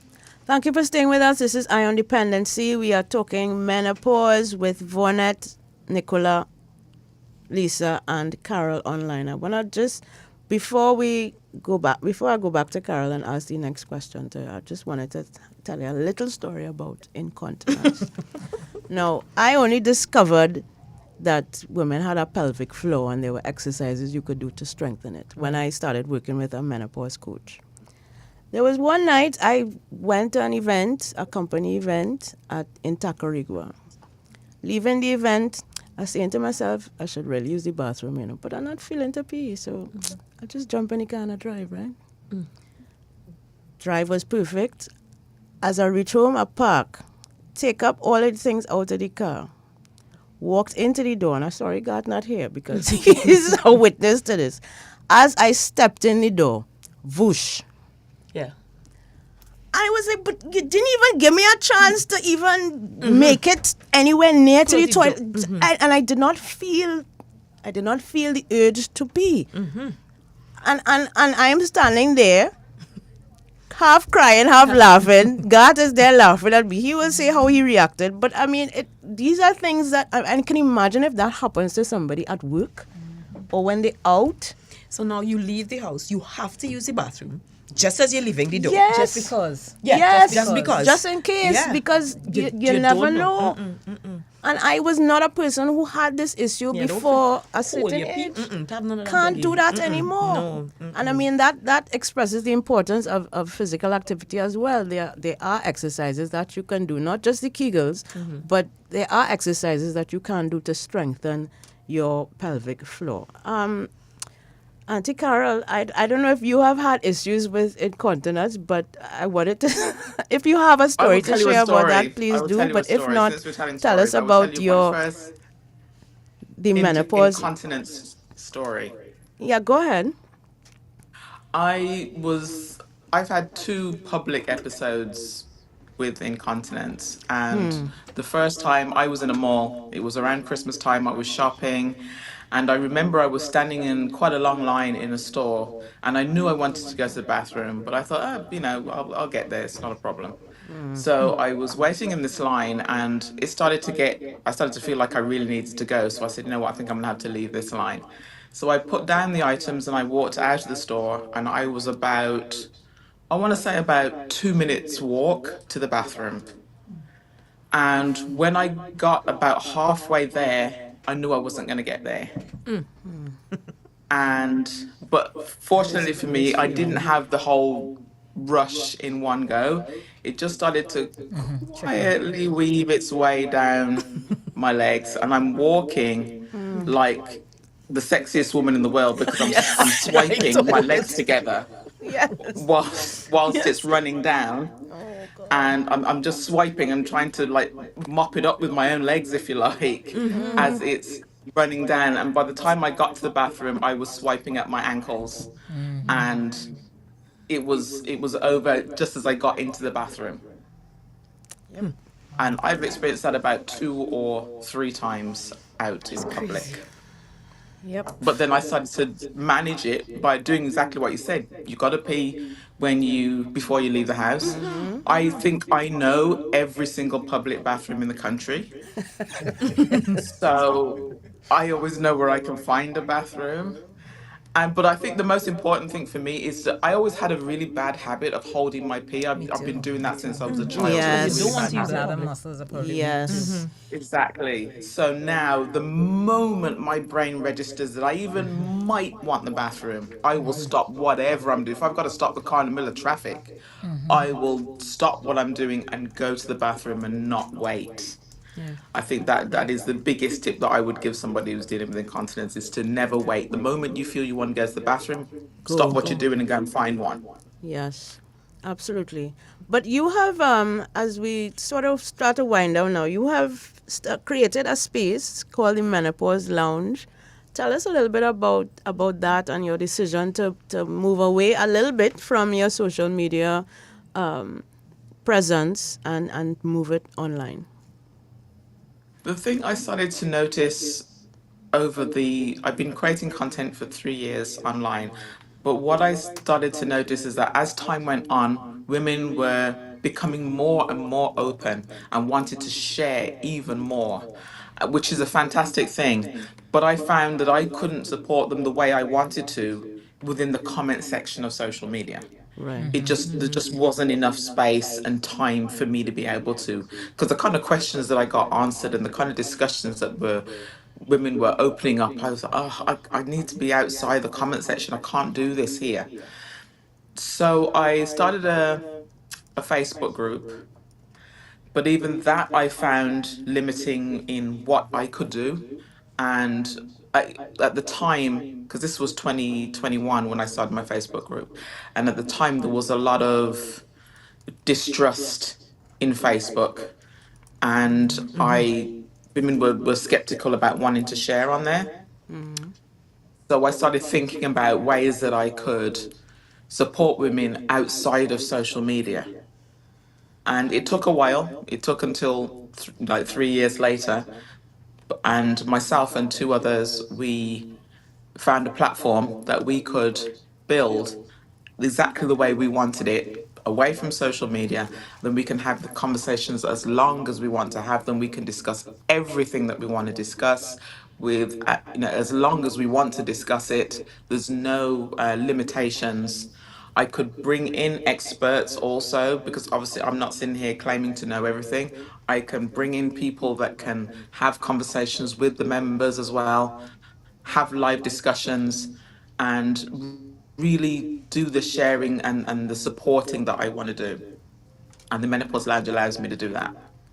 If you're just joining us, you're listening to Dependency, and we've had a very interesting discussion this morning here with 4 ladies who, including Natasha and Tamika, about the challenges that women face with menopause. And this program is dedicated to all of you hardworking mothers and women out there who are keeping the wheels of Trinidad and Tobago turning despite all what we've heard here this morning. Yep.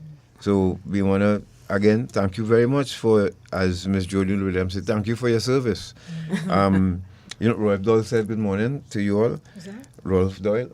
Hey, Rolf. And we have a, before you, Natasha, want to take some calls? So Yes, but since you're out of the studio, I just shared my incontinence story. Could you tell the audience what your response, the reaction to that was? She went there? Yes, I did. You have to. She did. We had a talk about these things, guys. That's the night when you came home from a function? Yes, correct. Yeah, and she... No, it was the first time I've experienced... You really tell them that? Yes. So it's the first time I experienced... I was sitting on the chair watching TV and she walked in and... normally I'd go and greet her and think, but this time she just stood frozen one spot and she's saying, oh my God, I said, Natasha, what happened? And then all of a sudden, I just see a puddle start to appear on the floor. And I couldn't say anything else. I knew what I had to do. I got up and I went and got, towels and everything. And she just stood there and emptied her bladder. And the first time I saw that that is when I realized how serious it was. Right. You know, I've never experienced that before, but to me, like a pee always know when you reach home. I don't know why. You could go in the grocery, you drive, you're in traffic, you know, normal. So, God, I forgot to use the bathroom and I leave work, yes. You will come out your car, go in the supermarket, you buy your stuff, you go in the gas station, put gas, but from the time you reach in front, you don't take up them keys. And that key. Yes. That key does you be doing so. All of a sudden, you're mashing your toe and looking your knees. But she walked in, and if you see the look on her face, it was. I know she was embarrassed to a little bit, but I said, "Look, girl, I'm your husband. If that is what I experienced with you, you know, I just have to go and give her that For support, better or you know? for worse, in sickness and in health, in P and not.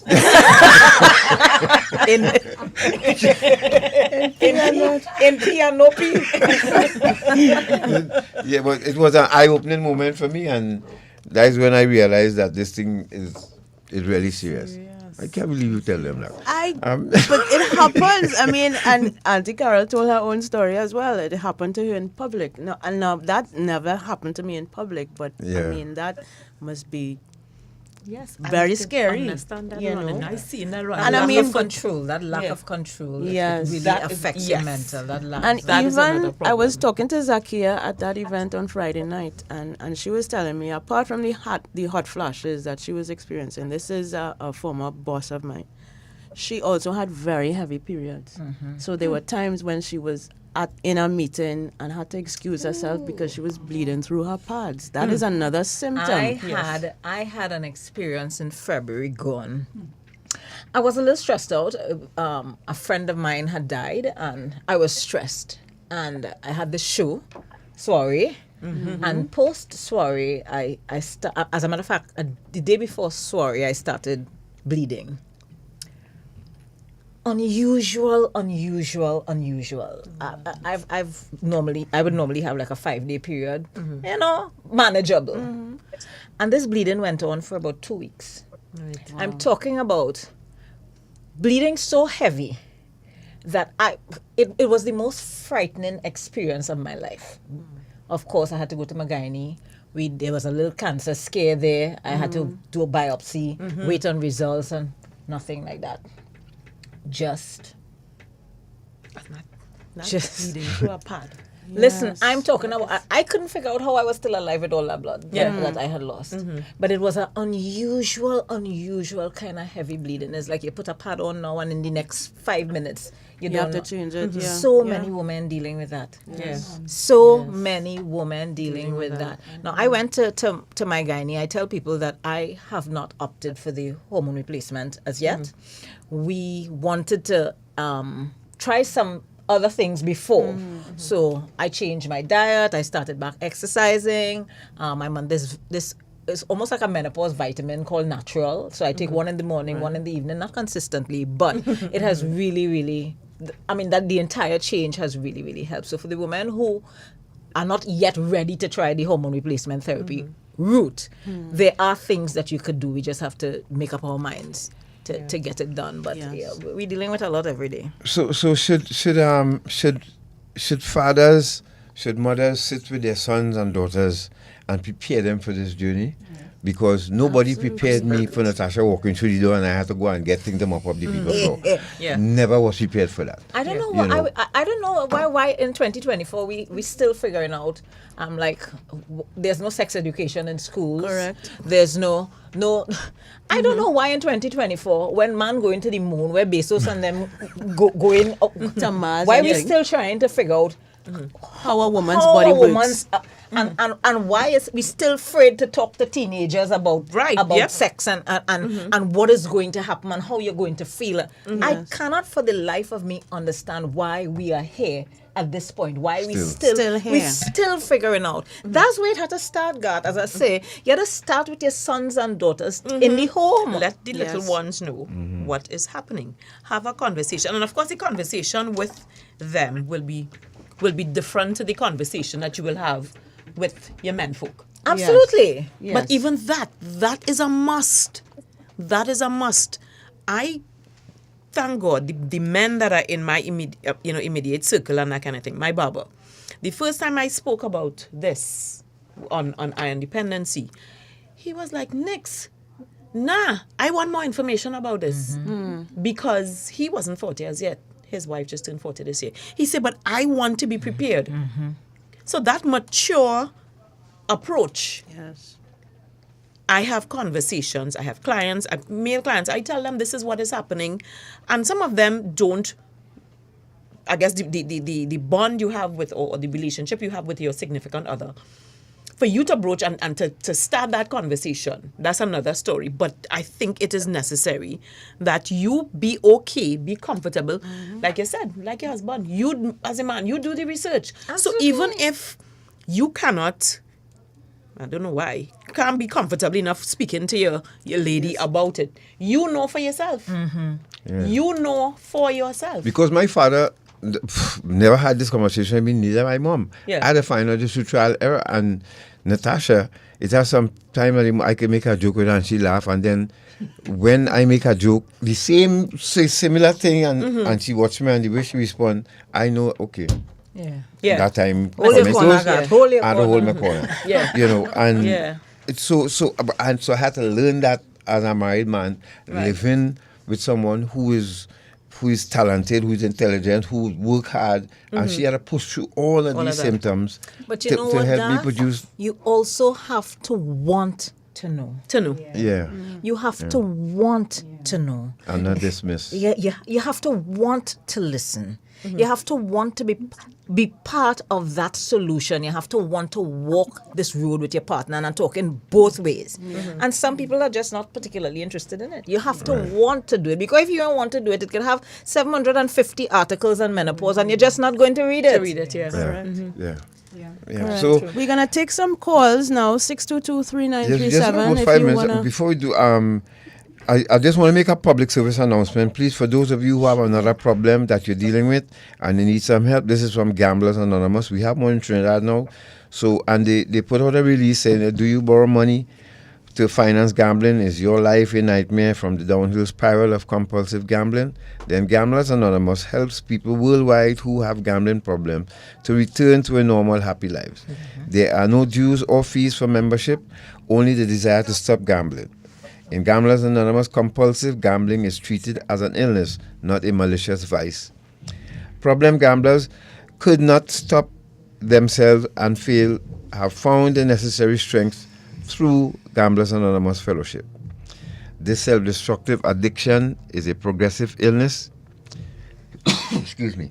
If you are one of the tens of thousands of Trinbagonians suffering from this problem, act now and get immediate help by attending group meetings, Gamblers Anonymous Helping Hands. Location, Mary Immaculate Queen of the Universal Roman Catholic Church.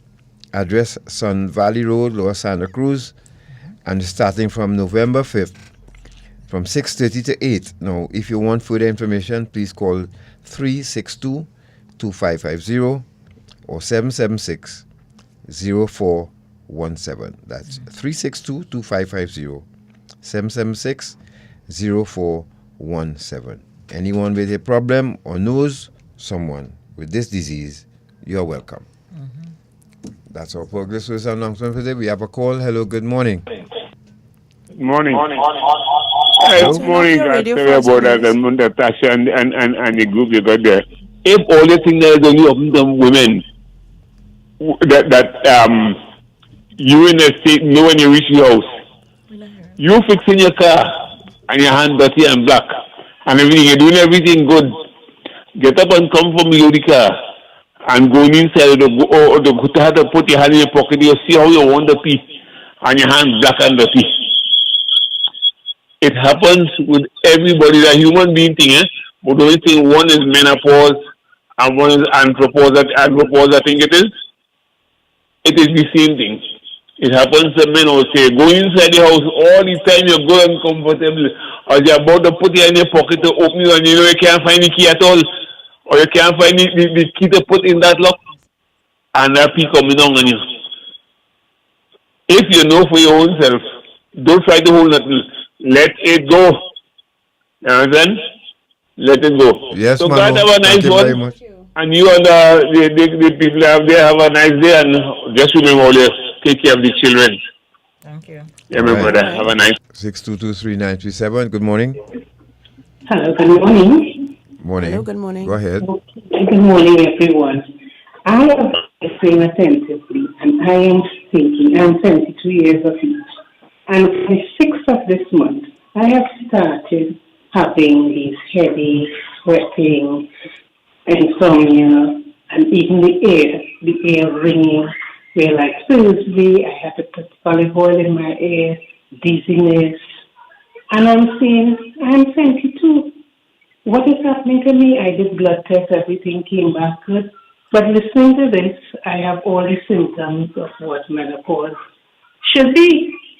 Am I hallucinating or something here? At 72, can I still be having these symptoms? I believe so, ma'am. I'm assuming that you're no longer having periods, but yes, you're in postmenopause, and you still can experience symptoms in postmenopause. My mother's almost 71 and still sweating. Yep. Yes. And the thing that we have to remember about menopause is that our estrogen reduces over many, many years. It doesn't just stop, which means we could be, like my menopause specialist says her oldest patient is 86. Wow. And is on HRT because our estrogen level drops over many, many, many years. So it doesn't necessarily mean that because we reach a certain age, we're not going to experience the symptoms anymore. Yep, Okay. good point. Thank you for that. Hello, good morning. Good morning. Good morning to St. Clair's, the two sisters in the studio and the two sisters on the line. Very, very good program. Because if more info and videos on menopause and andropause they are circulated, both husband and wives, male and female relatives, will understand the symptoms now that will happen with both the husband and the wife. Because sometimes if they don't understand each other, the wife might say, "Boy, how you moving so like he getting old, or you feel like getting old," you understand away, and or he playing the fool outside. So we need to disseminate information so that people be able to understand this situation. But the bull in the tea shop is that some of these so-called religious groups don't want sex education, menopause, and andropause to be taught now from a young age. Because if we know these things from young, when you start at a certain age now, you'll understand, boy, look, is menopause stepping or andropause? And it's not that they're going mad or getting old for the moment. So good show once more. We need to spread the message and hope that more people understand, because those are realities that we can't run from, male or female. Good show, stay to home. God bless. All right. Thank Well, you very so, much. someone was saying the misinterpretation. So they said Daryl's comment, he really meant to put andropause instead of menopause. So Daryl. So he's making a joke on himself. Then. So that he could label his grumpiness as andropause. Yes. Okay. My apologies, Daryl. We didn't mean to joke but some men could, really misunderstand too and think a woman faking We when get she you, goes Daryl. through. We get you. All right, Daryl. Thanks a lot for clearing that. Hello, good morning. Hello, morning. Hello, good morning. Good morning. I want you all to talk about the sexual aspect of menopause. I notice you all haven't spoken about that because, you haven't dropped in the video. Yeah. Don't have enough time. But We there's just don't something have the else I time, want but to say. I thank you for raising it. Actually, I was thinking about a video that Auntie Carol did very recently on the sexual issues that women face, and I myself am a witness to that. The dryness, vaginal dryness and all that. Is a problem. I don't know if Carol, you wanted to speak to that very quickly. Sure. Yeah. It's one of the topics that I like to talk about most because very few people do talk about it. So vaginal dryness is one of them, a really, really common symptom. But not just that, because of all the other symptoms that we're experiencing, even though you may not necessarily have vaginal dryness, you may just not want to have sex because if you've got headaches, you've got nausea, you've got bloating, you've got diarrhea, you've got incontinence. Those things aren't sexy. Those things don't put you in the mood. to be having anybody bouncing up and down on your belly.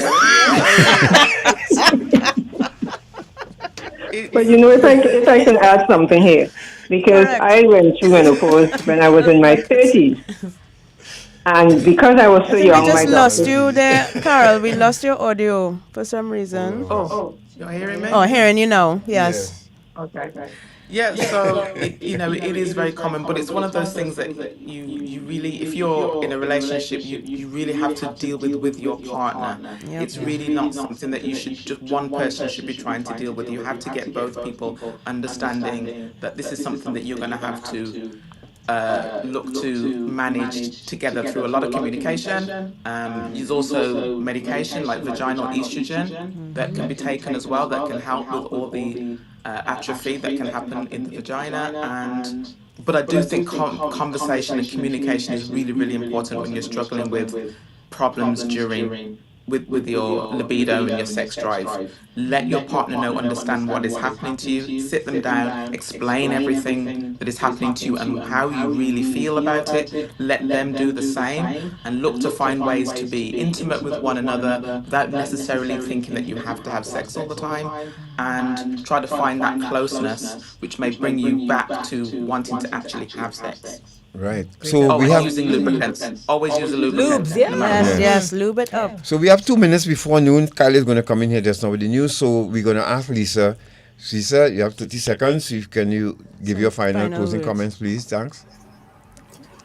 Just to keep having the conversations, that is where this all starts. Awareness, education, it means we have to have the conversation.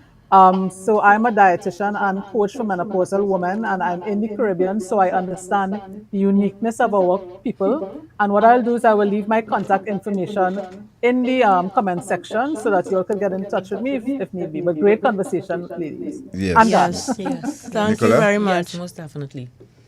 Nicola? I want to say, most importantly, during this process, be kind to yourself. I have started adopting and living that now. With all that is happening, when everything seems to be going all over the place, remember to be kind to yourself. Don't beat up on yourself that you cannot do all that you used to do. Don't beat up on yourself that, oh, why am I going through this? Just be kind to yourself. Yeah. Give yourself some grace. Yes. Auntie Carol? Oh, Auntie Carol. I would just add to what was just said about being gentle with yourself. I'm a huge believer in that. And to that, I would add, start to set some boundaries for yourself. You're not going to be able to be all things for all people like you used to. And you're going to have to start using that 2-letter word and telling people no. And not to feel bad about it. Just do what you can, but don't feel like you have to keep doing everything and being everything for everyone, because during menopause, you have to start looking after yourself and putting some other things and some other people one side. Phoebe? Yep. Yeah, my thing is let's just keep the conversation going. That's all. Yeah. We ain't letting up. No. We ain't letting up. We ain't letting up. We're not giving up. We were happy to host it once again. Yes. I Absolutely, anytime. Yes, we would have learned a lot this morning once again. And I think we can actually end with the final video. It's just 30 seconds, and it speaks to the another Auntie Carol video, the 4 types of women in menopause. So the 4 or 5 or 6 of us here can see if we identify. Thank you so much, Carol, Lisa, Vaughnette, Nicola, for spending your Sunday morning with us. Most welcome. We will definitely keep the conversation going on iron dependency and elsewhere as we, go through the menopause. We have no choice. We have to go through it, right? But as Vaughnette said, we're fighting it. Yeah, we're not dead. We're not dead. So, short man, you could take us out with that last video, video E, I believe it is. Yeah. And thank all of you on Facebook and YouTube for joining us. We appreciate it. Those of you who listen on radio, thank you so much as usual. Next week, God's willing, we'll be back and be going back to crime. That's how it is. The Dependency, we take you on a lot of journey. And next week, please God, we have another interesting program for you. For those of you who waiting on the response, I'll do that this afternoon on TikTok because, Massey did respond, and I'll tell you all about it later. All right? Imagine me on TikTok now. I will always going on TikTok. You're I reach. You're rich. Yes. No, penal graduate. Good afternoon, folks. I know. What types of women in menopause?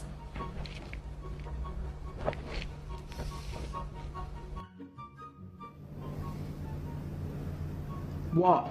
You never seen a woman having a hot flash before? No, I'm not having a hot flash. Menopause. I'm not in menopause. I'm too young for menopause. Get me another fan. Get me an ice pack. Call an ambulance. I'm dying. I know I am. Call an ambulance. I am the IDGAF. That's me. Yes, you will say yeah. Yeah, that's me. What the drama queen was? Hey. I reach the I don't give. Not one. Correct. I don't have one or two of them to give. Hey, thank you all so much for joining us again. All right. Thank you for the invitation. Yes, we'll be here again. Have a great week. Take care. Be safe out there. Be careful. Look out for each other.